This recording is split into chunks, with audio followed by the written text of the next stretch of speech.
Boda boda mu Uganda gwe gumu ku mulimu ogukyasinze okuba omwangu era ogwanguyira abantu kasita abanga alina pikipiki kubanga abantu abasinga bazivuga nga tebalina bisaanyizo ate nga abalala babiina kyokka abo abatabiina oluusi ne beenyigira mu bumenyi w'amateeka era agenda okukkakkana nga bangi bafunye obuzibu.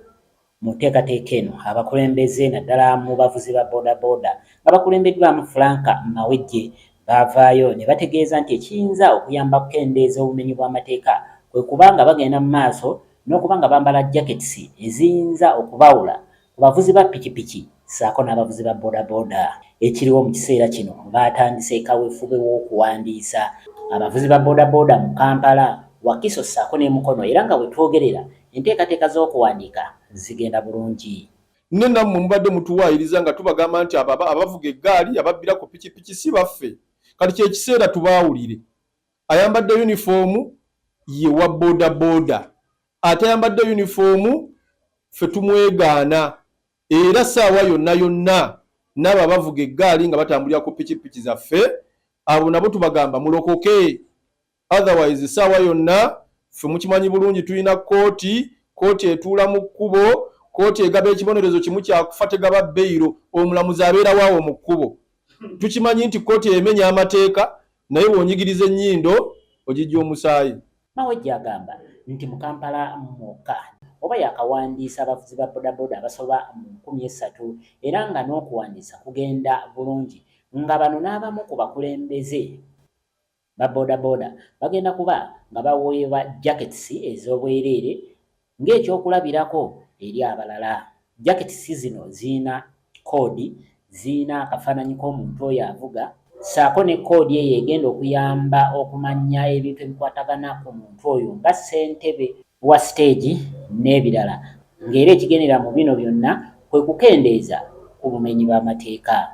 Kakati twajja yunifoomu eno gy'olaba yeyakawempe, buli division erina kkala eyaayo. Yunifoomu eno eriko ekifaananyi eky'omuvuzi, yunifoomu eriko erinnya lya stage kwakolera, yunifoomu eriko ennamba y'omuvuzi, ennamba y'omuvuzi oyo yennyini nnyini. Ate yunifoomu eriko ne QR code eno. QR code eno erimu obubaka era obwongera okukwata ku muvuzi, ate erimu n'obubaka obukwata ku mukulembeze wo ow'oku stage. Omubanga omuvuzi wa boda boda alina kyakusobezzaako nga olina woyinza okuwaaba naddala nga weesigamye ku bubaka obwo obuli mu QR code.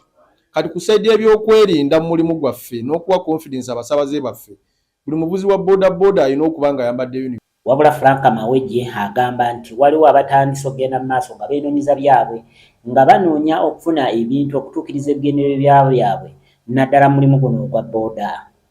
Mu mulimu gwaffe tulinamu, tukimanyi bulungi tulinamu bakyala kimpadde, abamenyi b'amateeka, naye ate tulinamu abafuna ssente mu mulimu gwaffe nga teguteredde.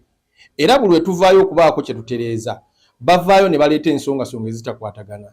N'osanga oli ng'abuuza lwaki yunifoomu eriko ekifaananyi. Ekifaananyi kye nga t-shirt gy'ayambadde eriko lembo, muzungu tamumanyi. Ye ggwe atali mumenyi w'amateeka atali mubbi, lwaki tuyagala kifaananyi kyo ku lugoye lwo lw'oyambadde? So ffe nga bakulembeze tetusobola ku divertingibwa, kukyusibwa lwa nsongasonga zitaliimu. Ffe ekikulu tuli ku migaso gya yunifoomu. Ate bwe twatuuse awo abavuzi ne tusalawo ne yunifoomu zino okuzibawa ku bwereere. Waliwo n'abalala aba disitulikiti ey'e Mukono ssaako ne Wakiso abagamba nti bwe twogerera kati bawezezza abantu abeewandiisiza nga bavuga boda boda era nga enteekateeka eno egenda bukwakku. Era mu Wakiso yonna buli division eri mu kukola omulimu gw'okulaba nti tuligestalinga abavuzi baffe tusobole okubatuusaako obuweereza kuba twasalawo twali tulye kaweeweeta pulezidenti yalonkinga yunifoomu nga tusazeewo abavuzi baffe bonna bambala yunifoomu okubaawula kwabo abavuzi ba pikipiki. So nga Wakiso district omulimu gugenda bukwakku era tuli mu bantu 3,500 ku bantu 19,000 abavuzi ba boda boda be tulina. Otunuulira Mukono, Wakiso ne Kampala tosobola kulabika nti obaawula kubanga omusaabaze ava Mukono awunzika asibidde Kampala. Ate wali ssente basinga nnyo sibira ku Bank of Uganda kitegeeza baba mu Kampala. Enteekateeka gye twafunye nga disitulikiti ez'essatu twafunye olabika nti tulina bannaffe abaatuyambyeko okufunira bannaffe reflector. So mu nteekateeka nga chairman wa Kampala afunye n'ampita ng'owa Wakiso n'owa Mukono sisobola kugaana. So tuli mu nteekateeka ffe Mukono tuyingidde abavuzi abawera ddala 1500 abamaze okwewandiisa nga baagala nsonga ya reflector zino. Awo nno bwe tukowoolera n'abalala kubanga wembanga bampadde chance ya reflector 2000 ozigabira abo. Zekyensaba abeewange okulabika nti banguwa bafune ku chance kubanga reflector zino ezisooka tezigenda kuba za kusasula. Mu Kampala kigambibwa nti mulimu abavuzi ba boda abasoba mu mitwalo 3.